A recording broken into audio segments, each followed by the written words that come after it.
Ao vivo, live da hora nona. Estamos aí, aguardando a chegada do pastor Luciano Santágueda. Pastor Luciano é da PIB de Taubaté, em São Paulo, e é oriundo de Volta Redonda, no Rio de Janeiro. Olá, Marcos. Olá, Gabriel. Tamo junto. É nóis. Live da hora nona. Fala, Ângelo, meu brother. Saudade de você, cara. Eupídio. Aí, esse cara que vai conversar comigo hoje é top. Pastorzão de um igrejão. E tem um testemunho, rapaz, de conversão. Teve envolvimento com drogas, com tráfico, coisa pesada. Te falar, hein? Bate-papo hoje vai ser bom. Vamos aguardar ele entrar aí. Vamos aguardar a chegada do nosso pastor Luciano. Fala, Jonas. Ei, Isabela. Tamo junto. Esperando o pastor Luciano chegar por aqui. Vamos ver se ele chega. Não sei se ele tá tendo alguma dificuldade. Fala, pastor Marcos, é nóis, Piuma. Beijo pra vocês. Tamo junto, Jonas. É nóis, Siqueira. Siqueira de Faria. Siqueira de Faria. Cadê o menino? Paulo, tem nada aqui não. dá um toque aí nele. Fala você com ele, ele deve estar tendo alguma dificuldade. Tá falando comigo aqui agora. É, primeira vez que ele faz live no Instagram, acho que ele tá tendo dificuldade lá. Tá travando o que, Marcos? Tá travando? Interrogação? É uma pergunta? Dá uma palavra pros embaixadores na hora, meu querido.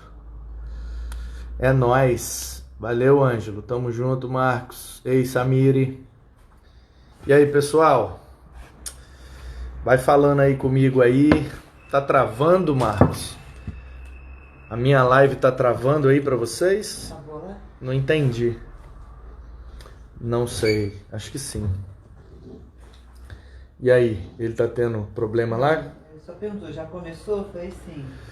Falei pra ele entrar. Vamos ver se ele entrou. Cadê o pessoal? O pessoal tá indo embora. Vai não, gente. Fica aí. Daqui a pouco o pastorzão vai entrar aí. Vai ser top o bate-papo. É, deve ser sua internet, Marcos. Aí ele aí, ó. Acabou de chegar. Manda o convite aqui. Acabou de chegar. Vou mandar o convite para ele. Vai aparecer um convite aí na sua tela. Você aceita aí, confirma. E aí a gente começa a bater papo. Tá travando aí para você, Marcos? Talvez deve ser a sua internet aí. Sai e entra de novo, costuma melhorar. Eu acho que pro pessoal tá normal. Eu ia responder que eu entro. Pronto, já entrou. Fala aí, guerreiro. E aí, meu lindão? Beleza? Tranquilo, cara? Graças a Deus, tudo jóia. Que bênção. Seja bem-vindo à live do Instagram. Obrigado, verdade, é a primeira. No Instagram é a primeira, cara. Pois é, cara. Sempre tem a primeira vez, né? Poxa vida. E ainda Bom demorou um demais. pouquinho que eu fui jogar no tablet, no iPad, para ficar melhor. É, quem pode, pode, né, cara? Não, mas pelo menos aí não trava, pô. Tá certo. Bom demais. Pastorzão, se apresenta aí para o pessoal daqui te conhecer. Conta um pouco aí da sua história. Deixa a questão do testemunho um pouco para depois, quando chegar mais uma galera. Mas vai resumindo aí, depois da sua conversão, seu chamado, a sua ida para o ministério, as igrejas por onde você passou, até chegar aí em Taubaté. Faz um resumo aí da sua vida ministerial para o pessoal já te conhecendo. Legal, sou o pastor Luciano Santáguia, daqui da Primeira Igreja Batista de Taubaté. Me converti com 19 anos de idade Cheguei à primeira Igreja Batista do Retiro, em Volta Redonda, com a vida destroçada. A gente conta mais um pouquinho para frente. E me converti lá, rapaz. Me entreguei numa madrugada antes de conhecer a igreja. Me entreguei ao Senhor. E aí, quando cheguei na igreja, já estava convertido. Mesmo antes de ouvir uma pregação lá e tal, eu já fui convertido, já estava por dentro, já me senti uma pessoa diferente. E aí comecei a frequentar a primeira Igreja Batista, sem conhecer nada, né? Retiro ali, Volta Redonda, mas não conhecia nada de evangelho, não conhecia nada de igreja. Só tinha entrado em igreja para poder roubar, né? Para fazer furto. Então, não conhecia nada de igreja, evangelho. Mas Deus colocou uma pessoa na minha vida, ela me evangelizou ainda na rua, e através dela eu fui para a igreja. Com 10 meses de convertido, eu já trabalhando numa casa de recuperação para viciados em drogas, eu recebi o chamado pastoral. Aí fui voltar a estudar. Na época eu tinha só a 6ª série. Eu fui terminar primeiro grau, terminar segundo, tinha aí 20 anos, né, de idade, já com um ano mais ou menos de conversão, e fui estudar. Aí me tornei lá, né, seminarista depois da igreja. A igreja me deu uma congregação para pastorear, lá na Vila Brasília. Comecei um trabalho lá na Vila Brasília, um bairro difícil, mas graças a Deus a congregação começou com 20 pessoas em pouco tempo. Era do Vale Verde? Aquela do Vale Verde? Exatamente. Ela era no Vale Verde e desceu, né? Aí veio para a Vila Brasília, a gente trouxe a igreja um pouquinho mais para baixo. E aí fiquei lá 3 anos e meio, né? Ali me tornei pastor, fui consagrado, terminei o seminário, fui consagrado. Já fui casado para lá com a Beatriz, estou há 19 anos com a Beatriz. E de lá fui para o ministério no Belmonte, onde você me conheceu, né? Se eu não me engano, foi lá a primeira vez. Aí eu fiquei 10 anos na primeira Igreja Batista do Belmonte. Um ministério muito abençoado. E de lá eu vim para cá. Estou aqui 4 anos e meio, primeira Igreja Batista de Taubaté. Sou o diretor do seminário aqui, né? Fundamos um seminário, já estamos aí quase 100 alunos. Fundamos o seminário aqui. O seminário não parou, está funcionando normalmente. E sou presidente da associação aqui também, 45 igrejas aqui no Vale. Benção, Vale do Paraíba, São Paulo, né?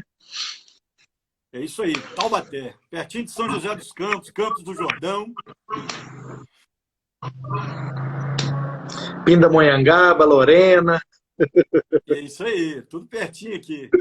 Ubatuba. Rapaz. Eu já rodei muito por aí, hein? Essa Dutra aí, a gente passava de cidade em cidade aí, rapaz, andando de skate. Aí é um lugar bom. Caçapava, Jacareí. Tempo bom. É isso aí, rapaz. Luciano. Presidente da associação, cuidando dessas. Que bênção, cara. Que bênção. Então já são, o quê? Já tem aí uns 18 anos de ministério, mais ou menos? Quase 20, né? Eu vou fazer 19. 19. Caramba. Um bom tempo, né, cara? Uma estrada, hein? E 24 anos de convertido, né? Já 19 anos de ministério. Pois é, para o pessoal daqui que não te conhece, não tem noção, né? Ouve assim você falar que tem quase 20 anos de ministério, hoje é pastor da primeira Igreja Batista de Taubaté, uma cidade de médio porte aí do Vale do Paraíba, em São Paulo, e uma igreja com centenas de membros, você diretor do seminário, presidente da associação, e o pessoal não imagina de onde que Deus tirou você, né? Assim como eu, você também teve uma história antes da conversão muito complicada, né? O envolvimento com drogas, com tráfico, com roubos, né? E para quem não sabe, vou dar uma contextualizada. Em Volta Redonda, nos anos 80, tinha uma espécie de facção, não tão tão assim, tão grande quanto eram as facções no Rio de Janeiro, capital, mas em menor proporção e em menor escala era o mesmo estilo de vida. E aí nós éramos de um lado da cidade, né? Você era do Retiro e ali existia uma facção chamada Comando Sul, né? Uhum. Porque era do lado sul, depois do Rio. E eu morava no Aterrado e tinha ali uma facção e as nossas facções eram parceiras, né? Que era Exato. a minha era a OTA, a Organização Terrorista do Aterrado. E você do Comando Sul, a gente era parceiro nos bailes, né? Os bailes do Náutico, do Aero, do Foi. CTC. A gente ficava de um lado, né? E aí tinha o pessoal do outro lado lá da cidade, um pessoal de depois do viaduto, o pessoal do lado de lá. Aí era meio que facções rivais. Mas a nossa galera era meio que unidas, né? O Comando Sul e a OTA eram parceiras. Então, queria que você contasse um pouco aí, cara, de forma resumida, né, dessa vida sua pregressa, antes da conversão. Sei que você teve um envolvimento, assim como eu, e talvez você teve um envolvimento até maior do que eu, porque você era mais velho, né? Eu, Uhum. na época, era adolescente, então muitas coisas eu ainda não ia, porque os próprios caras me tiravam das fitas, porque sabia Uhum. que eu, menor, se a polícia pegasse, eu podia dedurar todo mundo e tal. Então os caras vai tirando os menores. Às vezes bota a gente de bucha num negócio, no outro, mas a gente não tinha tanto acesso a tudo como você teve. Então conta um pouquinho aí para o pessoal saber de onde que Deus te tirou. Eu fui jogador de futebol na juventude, então eu era goleiro do Volta Redonda, e comecei, por conta do futebol, a me envolver muito com baile, né? Naquela época era a época dos bailes no Aero, como você disse. E as meninas, no domingo à tarde, iam para o Aero, né? Então a rapaziada ia atrás. E nessa brincadeira eu comecei a frequentar baile na época em que o funk começou a fazer muito sucesso em Volta Redonda. E infelizmente naquela época, o funk trazia consigo toda uma roupagem cultural e no meio dessa cultura vinha também a droga. Eu comecei a experimentar drogas nos bailes e me viciei rapidamente, de maneira assim avassaladora. Experimentei drogas lá pela primeira vez, não parei mais de usar. Né? Um ano depois eu já estava viciado em cocaína e já fazia tudo pela droga. Né? Então comecei a dar muito trabalho em casa. Minha mãe está aí com a gente, né? Conhece bem a minha história. Meu primo também lá de Minas Gerais está aí com a gente. A Joselaine, a esposa dele, minha prima. Então o pessoal ouviu falar dessa época minha, né? Minha mãe viveu isso de perto, sofrimento. E tráfico de drogas, naquela época, morreu muita gente. Eu parei um dia para contar, dos meus amigos da OTA e do Comando Sul, nós éramos 43. Só para você ter uma ideia, nós somos apenas 2 sobreviventes hoje. Daquela galera, né, que a gente andava junto mesmo e aprontava junto, todas. Então, nós somos 2 sobreviventes só, e nós 2 somos pastores, né? Ambos somos pastores. Então, quem Deus tirou, tirou, né? Isso eu estou dizendo, claro, a turma que andava comigo, tirando a turma da minha rua ali. Hoje tem gente na rua lá que está viva e tal, mas não teve o envolvimento com a droga e com o tráfico da forma que a gente teve. Eu tive envolvimento com o tráfico rápido e profundo, né? Porque foi rápido, que a minha passagem por lá se deu por conta da morte de muita gente. Muita gente, naquela época morria muita gente, a gente perdia ali gente todo dia. E claro, né, aqueles que eram muitas vezes os consumidores iam se tornando os vendedores e tal, para poder superar aquela ausência de contingente, porque o pessoal estava morrendo a todo instante, então a gente ia subindo. E eu mal subi, já comecei a dar problema, porque usava muita droga e não tinha condições, eu não conseguia vender o quanto que eu consumia. Então, automaticamente, eu comecei a dar prejuízo, sair do controle. E, na época, o negócio estava muito complicado, porque eu comecei também a me envolver com furtos, com assalto à mão armada, né? 18 costas, 17, aprontando todas.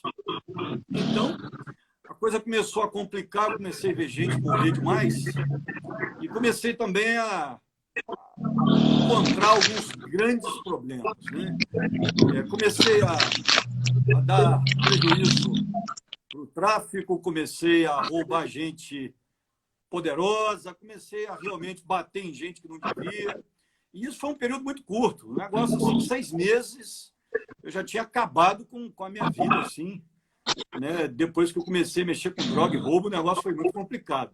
Muita gente nem sabe disso, né? Muita gente nem imagina que eu me envolvi de tal forma.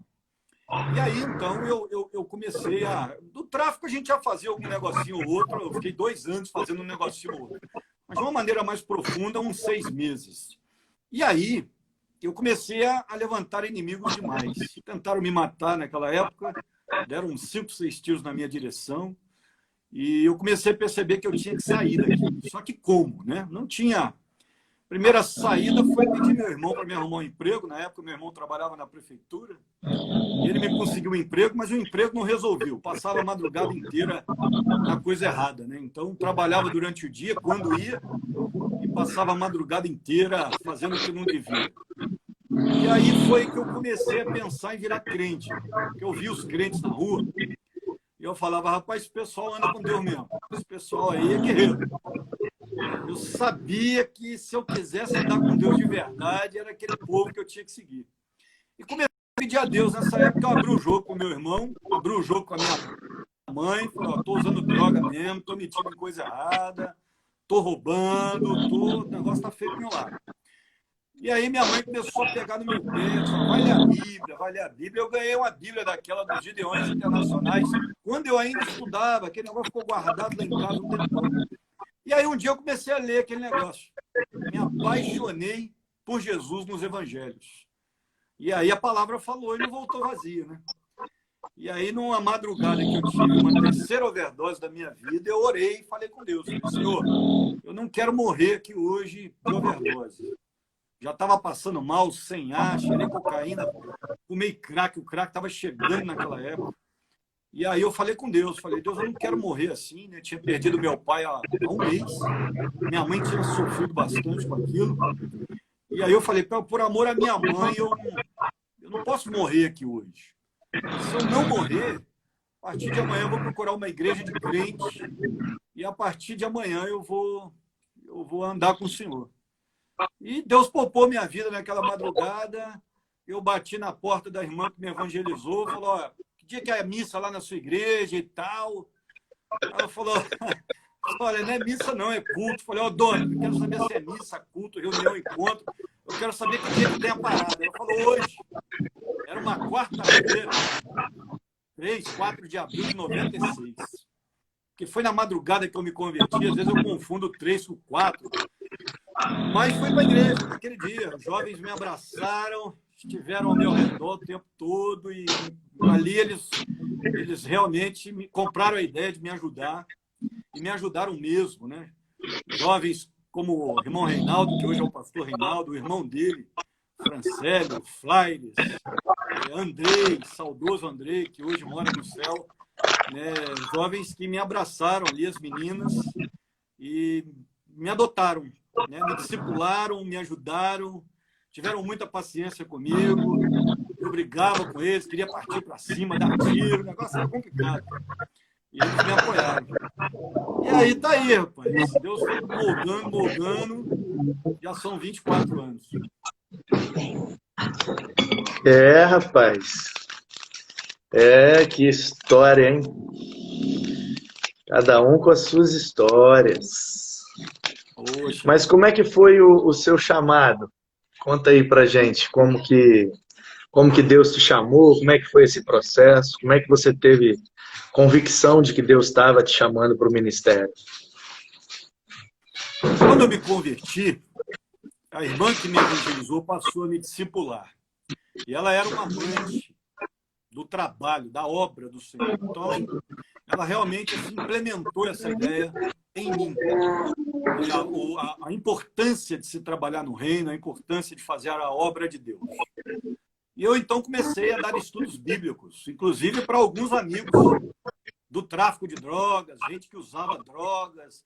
O estudo bíblico que ela me dava, eu passei a dar no meu condomínio para os jovens. Rapidamente montei uma célula no condomínio, comecei a evangelizar. Ganhei algumas pessoas para Jesus no condomínio. Outras se fortaleceram, já andavam com Deus e se fortaleceram.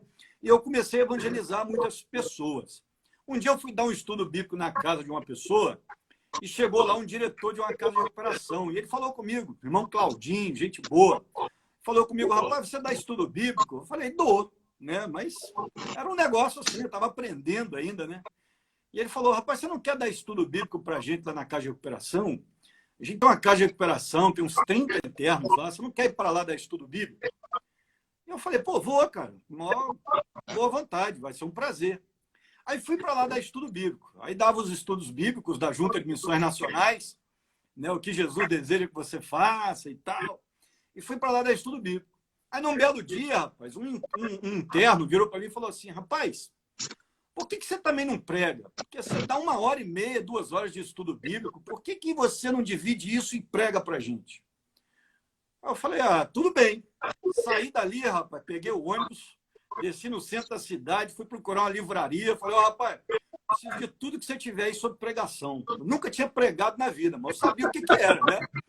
O pastor pregava todo domingo.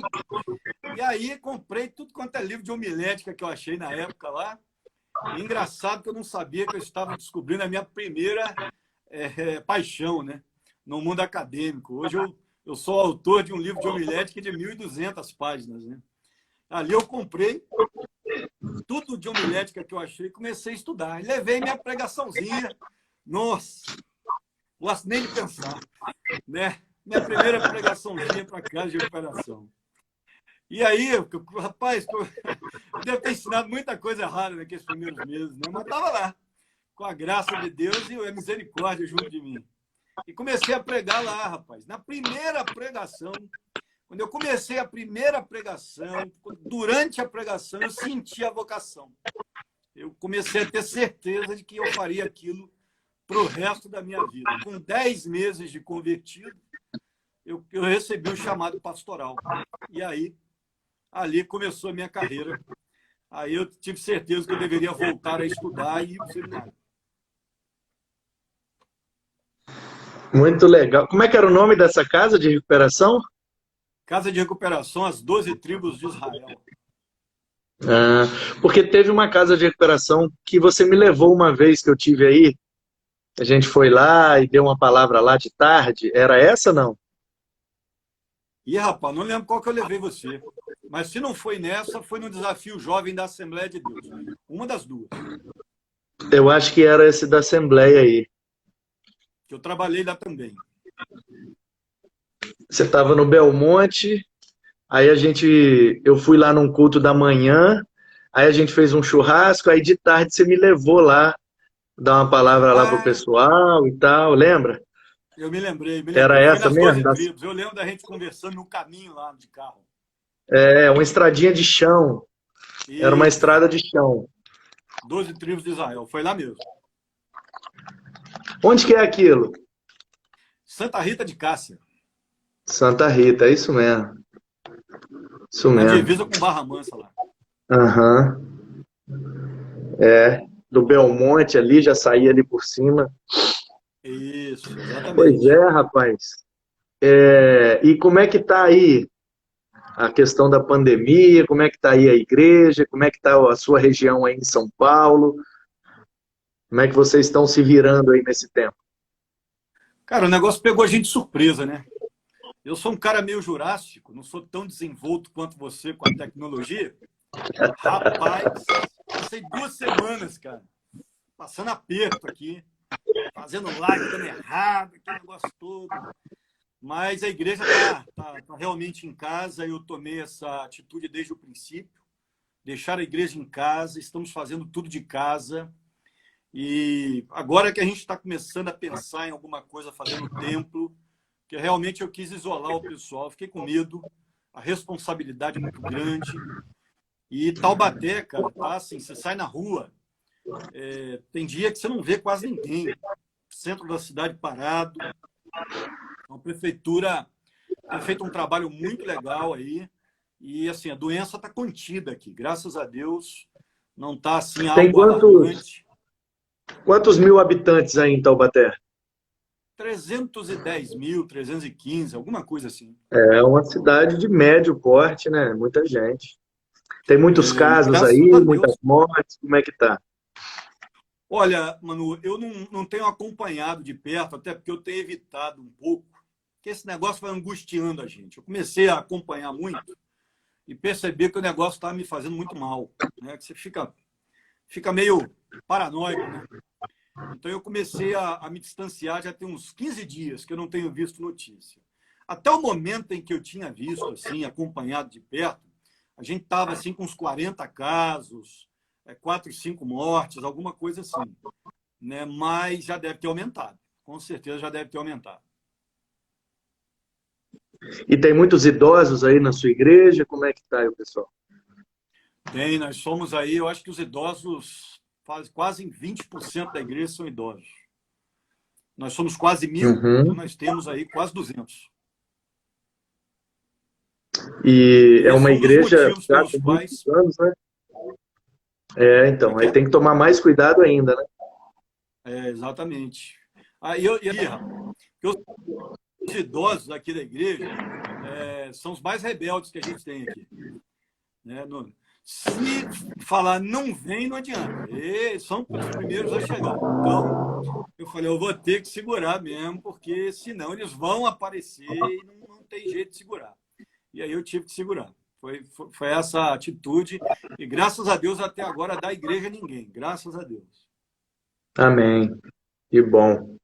E o que é que você está achando da igreja virtual, da igreja online, esses aspectos que têm mudado, alguns paradigmas estão sendo chacoalhados, ceia online, já teve pastor que batizou online, casamento online. Como é que você está lendo aí esse novo tempo? Qual que é a sua perspectiva? Olha, eu tenho um pouco de dificuldade, sabe? Porque para mim a comunhão é um negócio muito fundamental, assim, muito importante. Né? E eu creio que algumas situações, como as ordenanças, eu creio que elas foram feitas para um ambiente coletivo.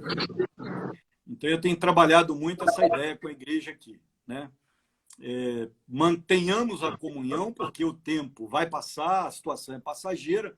Se ela se estabelecesse perpetuamente, aí nós teríamos que tomar outras atitudes. Mas já que a situação tem tudo para, pelo menos diante dos outros países, aí tem tudo para ter esperança de que as coisas vão passar, então vamos aguentar aí 2, 3 meses sem realização das ordenanças para que a gente volte a realizar dentro da coletividade. Eu, como prática, tenho muita dificuldade de elaborar uma ideia de ceia virtual, né, de batismo virtual ou qualquer coisa parecida.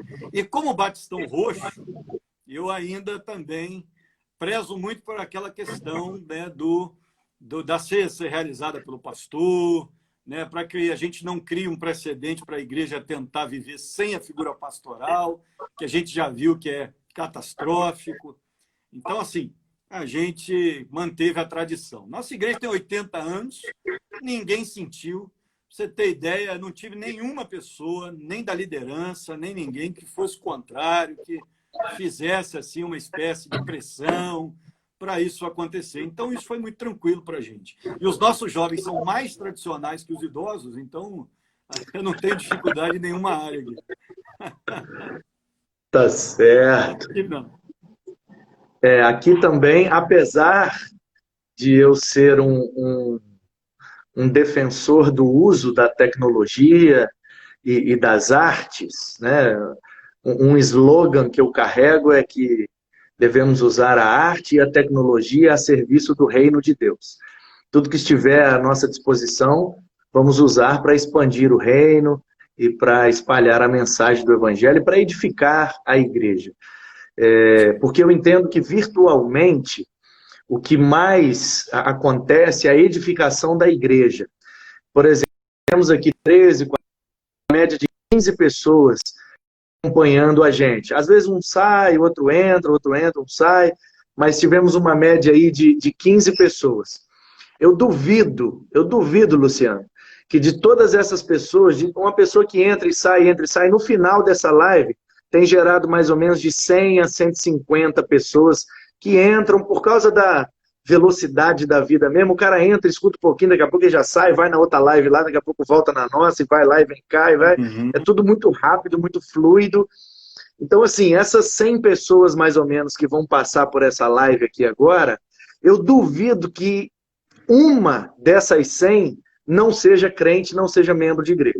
É tudo o pessoal que me segue, é tudo crente. É o pessoal que te segue, é tudo crente. Então, na minha opinião, o evangelismo, a evangelização, a tarefa de alcançar novas pessoas para Jesus, ela se dá através do relacionamento. Principalmente nos nossos dias. Sempre foi assim, mas nos nossos dias muito mais. Houve um tempo em que grandes ajuntamentos, congressos, cultos na praça, eventos evangelísticos geravam novas vidas. Esse tempo passou, agora as novas vidas são geradas pelo relacionamento interpessoal. 90 a 95% apontam as pesquisas das últimas conversões dos últimos 10 anos, 95% foi através de um amigo ou de um familiar. Então, para mim, a tecnologia e as redes sociais não é para expandir no sentido de evangelização. Eu não acredito que as ferramentas tecnológicas vão servir para o crescimento da evangelização. 5%, eu imagino, em torno de 5% vai alcançar. O cara está lá angustiado, pesquisando alguma coisa no YouTube, e aí do nada aparece uma reflexão, aquilo toca o coração dele, ele busca uma outra e uma outra, daqui a pouco ele bate numa igreja, se converte, se torna membro. 5% eu estou chutando muito alto. Vai acontecer com um ou outro, mas não é a maioria, não é o ideal, é que as redes sociais sirvam para a edificação da igreja. Porque a igreja tem duas missões, né? Submissões na missão de ir pregar e ensinando-os a guardar. Esse é o mandamento, essa é a missão. E nós temos essa comissão com Jesus. Ir de pregar e ensinando-os a guardar. Então a agenda da igreja está definida. Para os de fora, evangelização. Para os de dentro, edificação. Para quem ainda não foi ganho, vamos pregar a mensagem pura do evangelho. Que Deus amou o mundo de tal maneira que ninguém presta, o pecado nos separa de Deus e Jesus nos religa com o Senhor e ponto final. Os de dentro vamos edificar, vamos ensinar a Bíblia, vamos ensinar a teologia, vamos discipular essa igreja para que ela se pareça cada vez mais com Jesus, para cumprir a grande comissão com mais excelência e eficácia. Então, para mim, as redes sociais, elas trabalham mais para a edificação, o lado do ensinando-os a guardar, do que da evangelização, do ir de pregar. Então, a questão é que, apesar de eu ser um defensor do uso de toda a tecnologia disponível para a edificação da igreja, essa é a minha perspectiva, posso estar enganado, mas é a leitura que eu faço. Apesar de concordar, eu também tive dificuldades. A nossa igreja aqui ainda não realizou nenhuma ceia online e pretendo não realizar, exatamente nessa perspectiva de que daqui a pouco estaremos juntos novamente. E a ceia é um evento de comunhão, de celebrar a presença, o abraço, o toque. Então estamos aguardando, né, o retorno dos cultos presenciais. Eu já prometi aqui à igreja que o primeiro domingo, depois que retornarmos aos cultos presenciais, vai ser um grande culto de ceia do Senhor, e vai ser uma festa, e ninguém vai querer que o culto acabe logo, e vai estar todo mundo com saudade, e a gente vai cantar muito, e a gente vai comer o pão, vai beber do cálice, vai cantar muito, e vai se abraçar, e vai orar, e vai chorar, e vai sorrir, vai ser um cultão de ceia memorável. Mas eu não discordo, porque eu compreendo que as nossas ordenanças são também simbólicas. A ceia é um memorial e o batismo é um novo nascimento, de forma que não consigo, eu particularmente, não consigo repreender os que estão tomando esse caminho de fazer, mas eu não tive paz no meu coração de levar a igreja nessa direção. Prefiro aguardar o momento presencial para a realização, pelo menos, das ordenanças. Eu ainda não tenho, pode ser fruto do meu batistismo, herdado pelo pastor Nilson de Másio, pode ser, talvez, alguma dificuldade que eu tenha, apesar de frente em algumas questões, em algumas outras eu sou muito enraizado, então prefiro aguardar mesmo, pelo menos as ordenanças, realizar sempre presencialmente, o batismo e a ceia. Mas eu não considero errado, eu não sei você, Luciano, mas eu não considero errado quem está fazendo, até porque são simbólicas, então cada um simboliza da maneira que pode. Mas esse precedente que pode abrir, cada um pode ministrar a ceia na sua casa e pega um pão e um suco de uva aí, está tudo certo, né? Sem a comunhão do corpo, sem o líder que foi instituído pela igreja, autorizado pela igreja a fazer. Daqui a pouco está todo mundo indo numa piscina, um está batizando o outro e tal.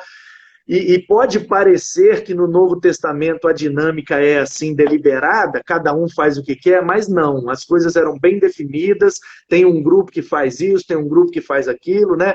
Como os apóstolos disseram, nós não vamos largar a oração e a palavra para servir as mesas, então escolham aí dentre vós, ou seja, cada um na sua, fazendo o seu ofício, desenvolvendo o seu dom para a edificação da igreja. Senão, pode virar um pouco meio bagunça e essa onda de desigrejar-se. Uhul, anarquia, eu sou meu sacerdote, eu sou meu líder, eu e Jesus me resolvo, está tudo certo. Esse caminho não tem sido muito saudável. Então eu penso que entrar por essa porta aí é extremamente perigosa. E nem todo mundo tem maturidade para se virar sozinho na fé. Por isso que Deus inventou os dons, os ministérios, e existe o dom e o ministério do pastoreio. O que você acha disso, pastor? Eu acho um pouquinho difícil. Para mim, o que pegou desde o princípio é a questão da coletividade mesmo, né? Da comunhão. Se a ceia do Senhor é um momento para reflexão e primariamente para que você possa se analisar e possa, inclusive, ver como é que está a sua comunhão diante da situação com seu irmão, eu acho que um ambiente de culto é fundamental.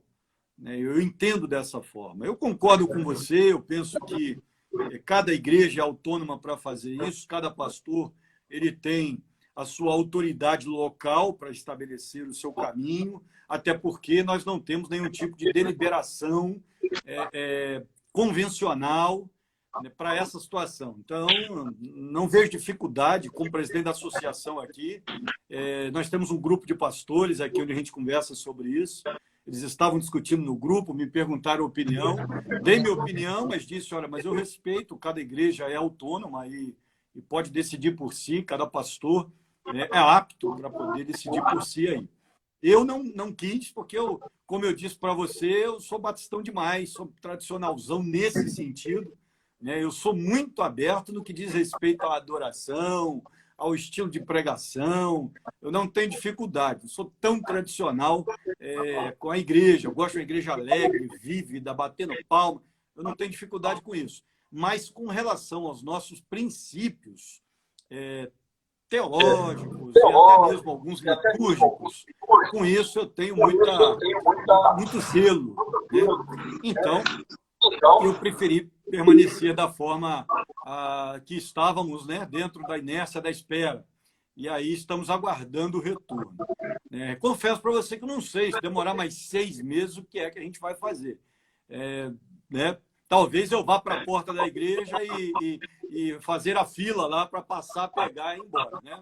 Mas por live eu tenho muita dificuldade. Muita dificuldade. Porque eu entendo que a questão da comunhão é muito importante. E na sua opinião, quais são os benefícios? Né? A gente já falou um pouco do contra da epidemia, o distanciamento e todas essas dificuldades, as crises, as mortes, né? A angústia, a tristeza. Mas, na sua leitura, quais são os benefícios que a pandemia trouxe? O que ela nos iluminou para poder tomarmos algumas atitudes em algumas direções? Na sua perspectiva, tem algum benefício? A pandemia trouxe alguma coisa de bom para a gente? Pastor, eu percebi vários, e assim, dentro de um contexto diversificado. Eu percebi que, por exemplo, como pastor, adotando uma campanha social, que nós já arrecadamos mais de 3 toneladas de alimento, acho que já estamos chegando a 4, se já não passamos, né? Abençoando aí centenas de famílias que passam lá na igreja semanalmente para pegar as suas cestas e levar para casa. Eu percebi uma sociedade brasileira bem voltada para a necessidade do outro. Eu acho que o brasileiro que já tem essa tendência natural foi aflorado diante das perdas de emprego, diante de todo o clima do comércio prejudicado. Então, eu acho que isso socialmente fez com que muita gente que queria uma oportunidade para fazer alguma coisa encontrou. A gente vê muita gente parando o carro lá na frente da igreja, deixando mantimento, gente que a gente nunca viu. Então, eu vejo um segundo elemento social aí importante. A igreja sendo reconhecida como uma figura de confiabilidade e também a proximidade da comunidade com a igreja, tanto de quem traz quanto quem recebe. Então, isso foi muito legal para a vida da igreja aqui, né? A igreja não parou, ela esperou uma situação passar, que foi aquele primeiro pandemônio que aconteceu, aquela dificuldade inteira, né? A gente ainda estava com obra, a gente precisou acabar a obra da frente da igreja, um maquinário pesadíssimo, para a gente começar a campanha. E o que vimos disso foi algo extraordinário. No contexto de igreja, eu vejo também muitas coisas boas acontecendo. Por exemplo, a igreja, ela se tornou uma igreja muito unida nesse processo. Pelo menos a nossa aqui, ela se uniu. Diariamente eu recebo gente me perguntando: pastor, tem alguma família precisando de alguma coisa em especial? Como é que a gente pode se ajudar? Então a gente criou várias ações. Por exemplo, a MCM da nossa igreja está fazendo contato quase que diário com as mulheres da igreja. Eu entrei em contato com idosos, que eu não tinha esse tipo de contato, fazer uma chamada de vídeo. E aí, como é que vocês estão? Tinha gente, mano, a igreja aqui, cara, ela tem muita gente, então tinha gente que vivia escondidinha, que eu estou descobrindo agora. Eu estou tendo o meu primeiro contato real, assim, fora aquele abraço da igreja, aquele bate-papo. Muita gente, eu fui descobrir agora. Foi muito legal isso, inclusive, né? A gente entrar em contato, pegar as listas da igreja e poder fazer contato. Foi muito bom. Eu vi que as lives alcançaram muita gente também que tinha saudade. Saudade do pastor Luciano, saudade da primeira de Taubaté, gente que foi para o exterior e que agora está podendo alcançar a mensagem da primeira de Taubaté dessa forma. Então, a gente acabou criando situações e eu creio que isso vai perdurar, isso vai continuar. Até porque há um pedido. Pastor, não pare de fazer as lives. Então, a gente já está criando mecanismos. Para isso, eu já sei que vou pregar uma vez, através da live, toda semana a partir de agora, depois que a pandemia acabar. Já estou criando um programa para a terceira idade, porque eu vi que a minha distância da terceira idade estava muito grande. Então, eu quero criar um programa às 7 da manhã, que a gente vai tomar café junto. Então, eu vou criar slogan, vou fazer isso através do Facebook, para a gente bater papo, tirar dúvida e tudo mais, né? Então, isso também ficar. Eu percebi que isso vai ficar. Outra coisa de viva, que eu achei assim, muito legal, foi a questão dessa situação ter gerado em nós uma valorização maior à igreja e suas atividades. Tem gente falando comigo: pastor, eu nunca mais vou faltar um culto agora. Eu não aguento mais ficar sem igreja. Saudade que eu estou de todo mundo. Nunca mais falta um culto. Nunca mais fico sem escola bíblica dominical. Né? Então, gente que a gente, através desse reencontro da igreja com pessoas que estavam afastadas, dizendo para a gente: pastor, a hora que voltar à normalidade, nós queremos voltar para a igreja. Gente nossa, membro em nossa igreja, que está nos Estados Unidos temporariamente e que está podendo acompanhar as pregações de lá. E a gente se reaproximou, porque estava distante, gente que está na Argentina. Então foi muito legal, essa parte eu achei muito legal. E também vi muita coisa positiva no convívio familiar. Eu estou vendo uma família mais presente em casa. Claro que isso também traz seus desdobramentos problemáticos, né? A gente já está vendo aqui que a gente vai ter que, né, criar um programa de acompanhamento depois disso, porque tem família que não está pronta para viver o que está vivendo. Mas, em contrapartida, tem muita gente aproveitando ao máximo isso. A gente vê alguns vídeos aqui das famílias que mandam para a gente, né, dizendo, estamos aqui fazendo isso, brincando, tá. Então, eu acho que foi bom por esses lados. Perfeito, muito legal. Muito, muito, muito bom. Todas as coisas cooperam para o bem daqueles que amam a Deus, né? Foram chamados segundo o seu propósito. Então, o Senhor acaba usando essa circunstância para nos levar a algumas reflexões e algumas práticas que precisávamos, né? E que se não fosse essa situação, iríamos empurrar com a barriga e a coisa ia talvez ser até pior lá na frente, né? Verdade. E quais são as ações que sua igreja tem feito, o pessoal aí da sua região, que não faziam e que agora estão fazendo por causa da quarentena? Como é que você tem percebido aí a compreensão dos pastores, sobretudo os mais antigos, os mais experientes, com essa questão de live? Eles estão se virando bem, estão com dificuldade, ainda estão com preconceito, com essa coisa, né? Porque como eu e você temos dificuldade de fazer as ordenanças online, tem um grupo de pastores que tem dificuldade até de pregar online, porque eles acham que o evangelho deve ser todo feito, realizado e exercido de forma presencial. Então, assim como a gente quer ser respeitado, na nossa opinião, em relação àqueles que já progrediram, né, para ceia e batismo online, esses também precisam ser respeitados em suas opiniões. Então, como é que a turma está lidando aí na sua região? Como é que está a dificuldade e a aceitação desse novo jeito de ser igreja? Existem uns 3 fatores, Manu, que facilitaram bastante essa situação aqui. Primeiro que a gente está pertinho da capital, a gente está entre Rio de Janeiro e São Paulo. A gente está basicamente a 2 horas de São Paulo, 4 horas do Rio de Janeiro. Então, nós estamos do lado do São José dos Campos aqui, que é uma cidade extremamente desenvolvida. Então, a pastorada está acostumada com essa tecnologia. Várias igrejas aqui já desenvolvem muito bem esse trabalho via canais. Então, as canais midiáticos, né? Então, eles não têm, a pastorada não teve tanta dificuldade, a gente não tem tanta dificuldade assim. Eu, particularmente, desconheço, como presidente da associação, um pastor que seja contra uma live. Desconheço. A gente está nessa discussão na questão da ceia e tudo mais. Mas a live todo mundo já entendeu que é necessária, pelo menos aqui, e a gente não tem encontrado dificuldade, não. Isso tem sido muito legal, tem muito pastor correndo atrás, né? Eu era um cara completamente assim, alheio a isso, né? Isso aí é para a juventude, os jovens fazem esse negócio. E hoje eu estou vendo, estou descobrindo isso, né?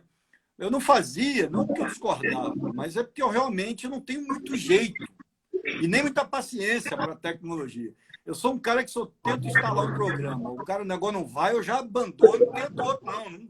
Eu nem conheço, né? Eu dependo da turma para me ajudar aqui. Então, eu acabei descobrindo aqui, fui pegando jeito, e foi bom, nesse ponto foi bom. A igreja, ela percebeu imediatamente que tinha algumas coisas que ela precisava fazer. Por exemplo, nós temos aqui muitos autônomos que nesse momento estão conseguindo vender quase nada.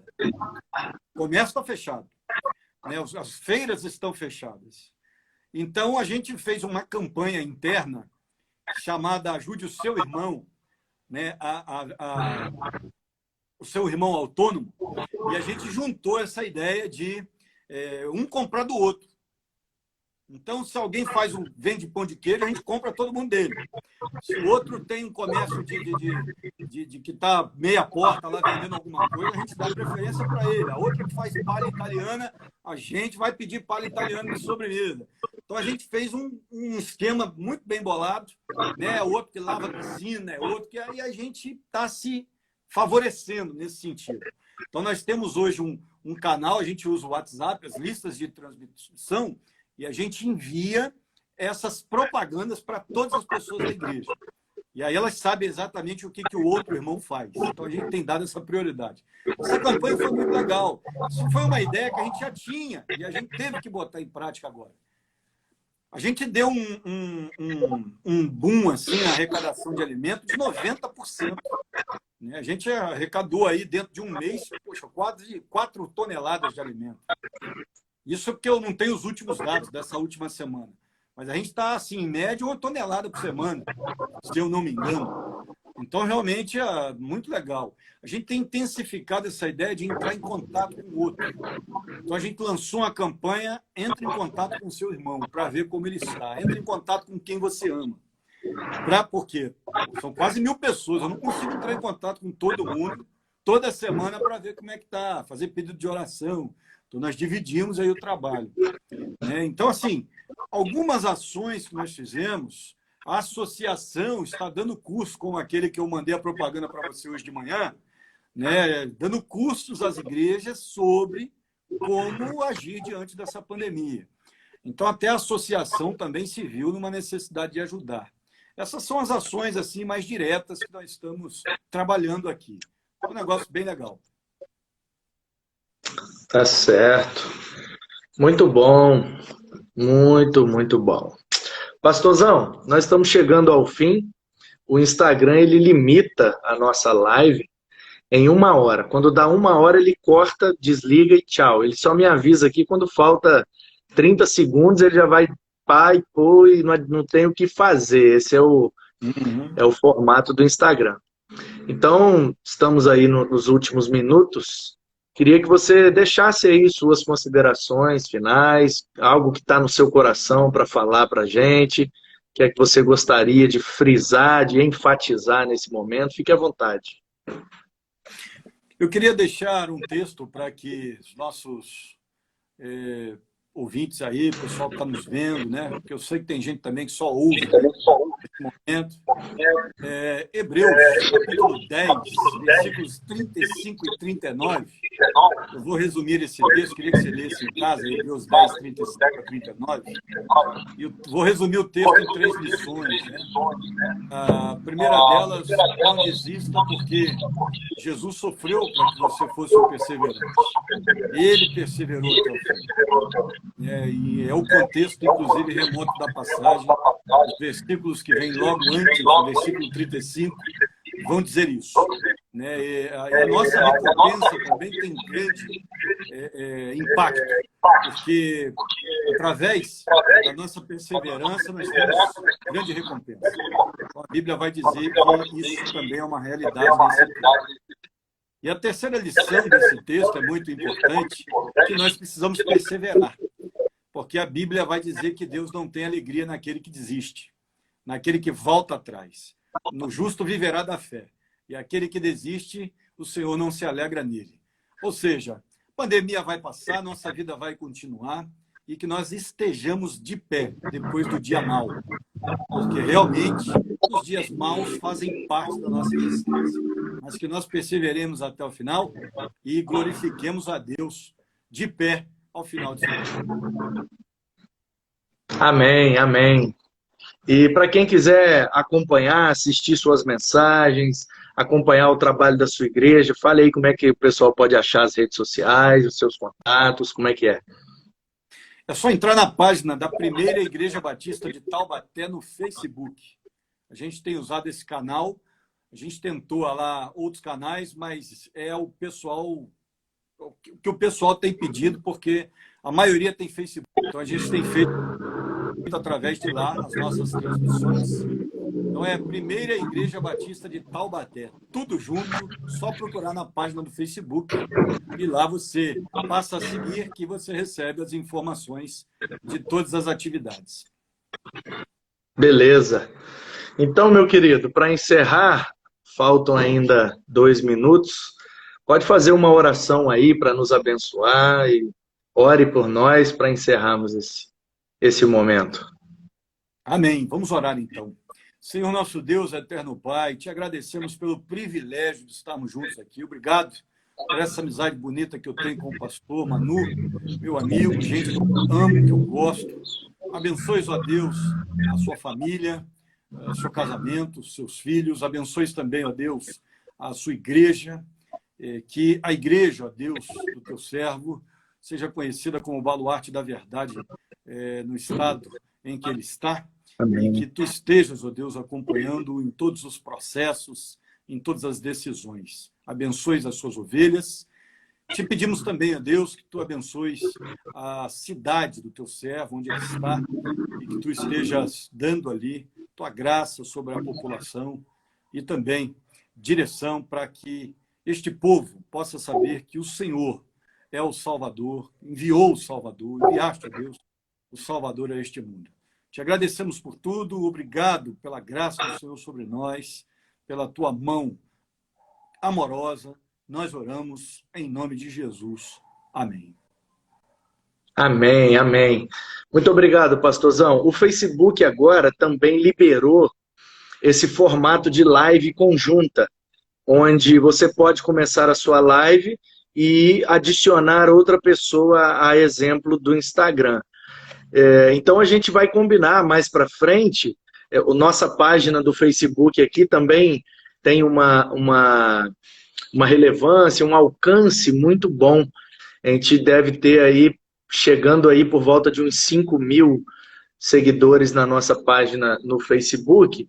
Então, se o Facebook é o canal em que vocês estão concentrando a maioria dos conteúdos, seria relevante, interessante para que a gente realmente fizesse esse bate-bola, até porque o Facebook libera o horário da live, pode fazer 5 horas, 10 horas, o tanto que couber.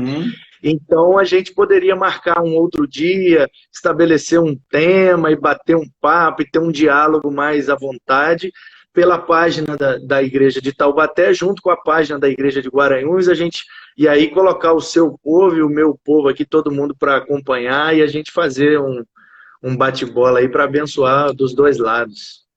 Se você me deixar, já vou organizar isso. Beleza.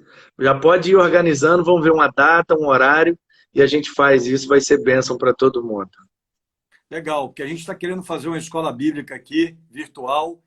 Bênção, pronto. Com alguém. Aí a gente Top. faz um tema legal. Bênção, tamo junto. Obrigado, pastorzão. Valeu. Deus abençoe sua Obrigado vida, pelo sua carinho, família, viu?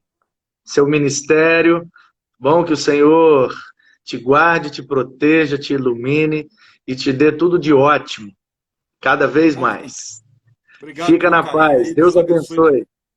Mandar um beijo pro pastor Vanderlei. Beijo, pastorzão. Chegou atrasado hoje.